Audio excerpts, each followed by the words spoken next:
is everybody, you've seen oval frames. Elliptical is the proper term for it, but we call it oval. It's real simple to do this way. A little bit of planning and of course following these steps, and you'll have you have yourself a nice frame. I'm going to use this for my demonstration. Okay. This setup is set up so that the jig is flush with the framework. Okay. And obviously there's a hole missing in the middle, so if you wanted to adapt this to, say, make a tabletop, what you do is you'd mount this on top of the table, obviously without the hole. Okay. And then you'd have to fill in the space, which would be 3/4 of an inch, so that the router would be supported. But it's the same principle, and I've seen them where they actually bend the plexiglass to accommodate that. But the simple way is just simply to use a spacer, and then so.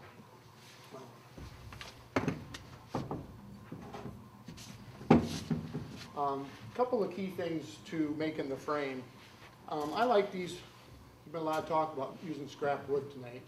I like these because I keep odds and ends around the shop, and when I get a bunch of them, I make these frames up because you can use these short pieces, and then on the side, I just glue up strips to to make the frame.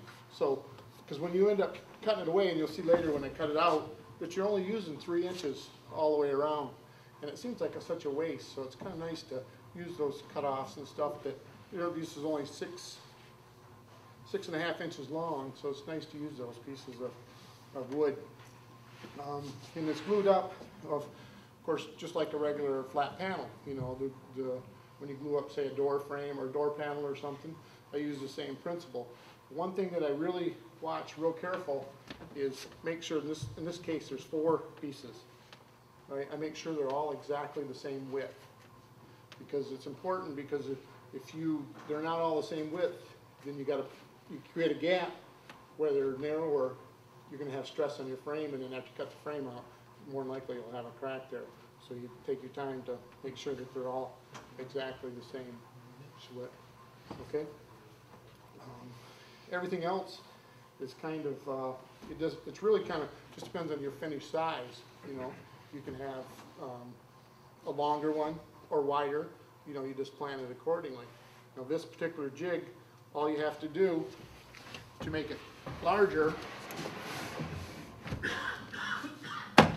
is make this arm longer, and you can go as long as you feel necessary, or shorter.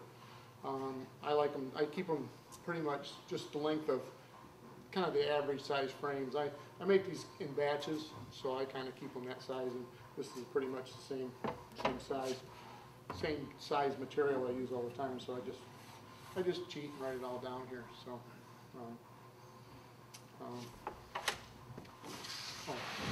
You guys should have told me it was upside down. It's upside down. Okay. How you lay out the oval is, and this part of planning, but is you have 2 diameters. They call it the major diameter and the minor diameter. And in this case, the minor diameter is the B, and the major diameter is A. They slide up and down, and see the distance from here to here is not going to change. So that's what's going to dictate what your minor diameter is. And then same with this one. This is going to slide back and forth, but the distance from here to here and here to here won't change because it can't slide up and down. So this is what tells you what your major diameter is going to be. So between the two, it'll give you the maximum width and the maximum height based on these grooves in the center. And you can make these any way you want. I make them with dovetails, simply just so it slides easier, and then I keep track of my stuff. You see, okay. You see how I have it marked A1 and B1 on the tape, and it's the holes that are corresponding with it. It goes back to these slides on here, the A and the B, and they correspond. So what I do is, I'm sorry, I moved that. I'll learn how to do this. But, when we start off with the inside diameter, I'm going to use B1 and A1, okay? And then I'm going to move it over 3 inches, and then I'm going to use A2 and B2. And what that does is, by moving both holes exactly 3 inches, that'll give me a consistent radius on the outside. My frame will be 3 inches wide. Now you can use any dimensions you want, just based on these, where these holes are drilled, okay? So B1 on the inside, measured from the router bit to that to that hole, is 11 inches. My finger in the, how's that? Okay. A little more? Can you see? Okay. So what B1 does is gives me the minor diameter on the inside, okay? And then B2 will give me the minor diameter on the outside, which in this case I moved it over 3 inches. Now I don't have any other holes drilled in here just for that, so it's not confusing. So you can see how how this is set up, okay? And we're going to do a little dry run here so you can see that way as well. And the reason I'm going to the trouble of showing you this is because when I lay this out to make my frames, I don't measure. What I do is I lay it down here, and this is the diameter, and then I set the router bit where I want the inside cut to be, and then I just mark it and drill it, and then I just go from there. So you don't have to worry about being exactly right with where that location is. The only thing you have to remember is when you move those 2 holes, you move them both the same dimension, and that gives you the width of your frame. So, and that's what you have here.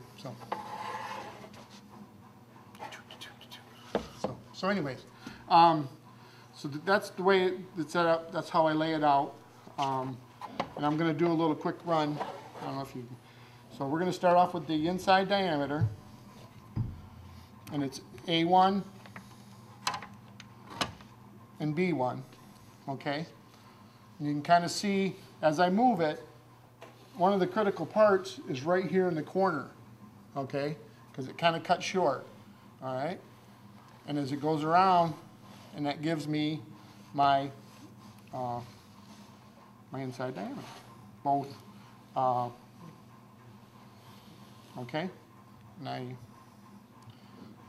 so now, would it be a good idea to trace that? Maybe. So if you can kind of see as that goes, now this pencil's, oh, it will.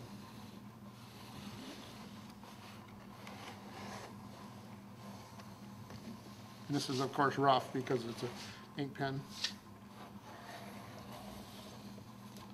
Okay, that was the inside diameter.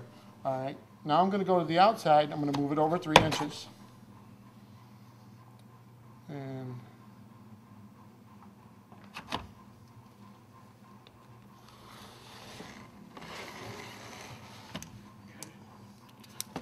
oops.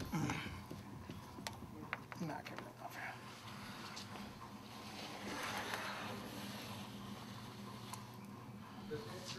You guys ready? Yeah. All right.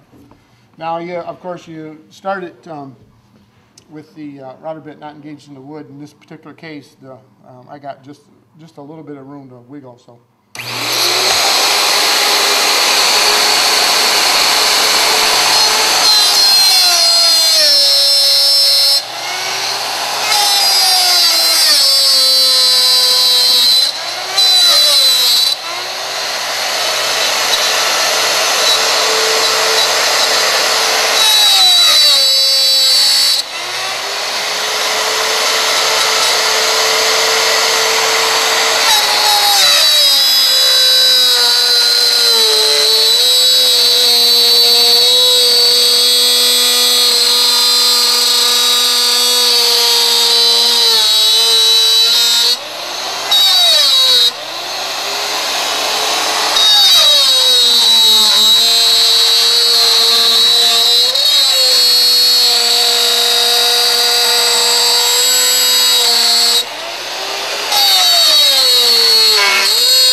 You know what I did?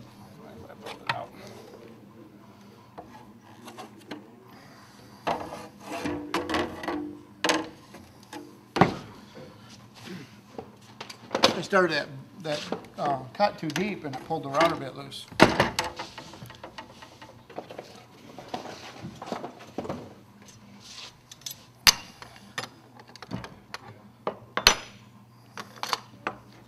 You guys can see that, but it pulled out about a 1/4 inch.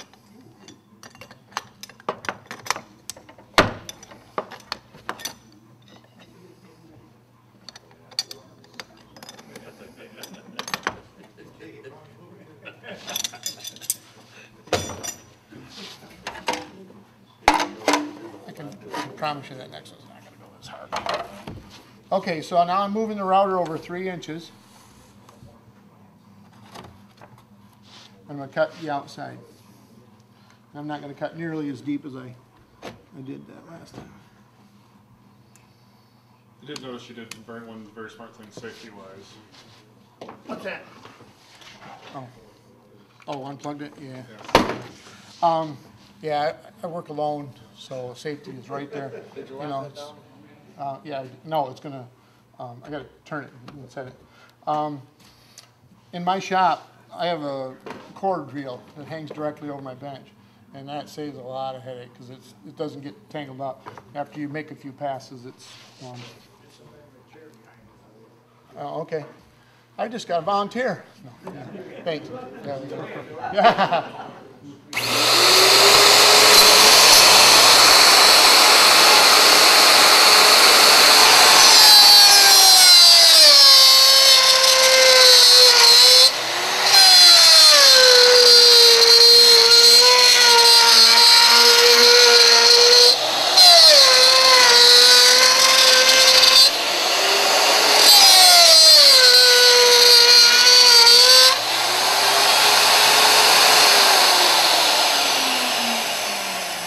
See what happens when you don't take too big a bite?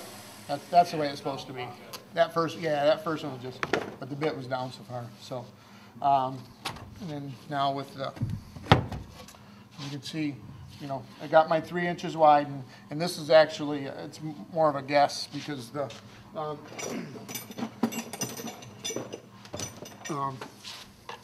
width is, and I knew this was going to be the hard part because, take the air compressor, you know, it's gone. I was just wanting to do this so you can. So the hook on back? Yeah, shot back would work too. Yeah, yeah. I didn't want to drag all that stuff out. But yeah, you're right. Yeah, just something to clean it out. Yeah. Or the spiral bit would do the trick, you know, because it would leave the cut clean if you use the spiral bit. So, but anyhow. I think that's true. Oh yeah, it's true. Yep. Almost through? It's true. Yeah, it's true. You barely feel that on there, don't you? Yeah, you can. It's yeah, it's not. Just lay it over there. There you go. Thank you. A little bit what's it in that one?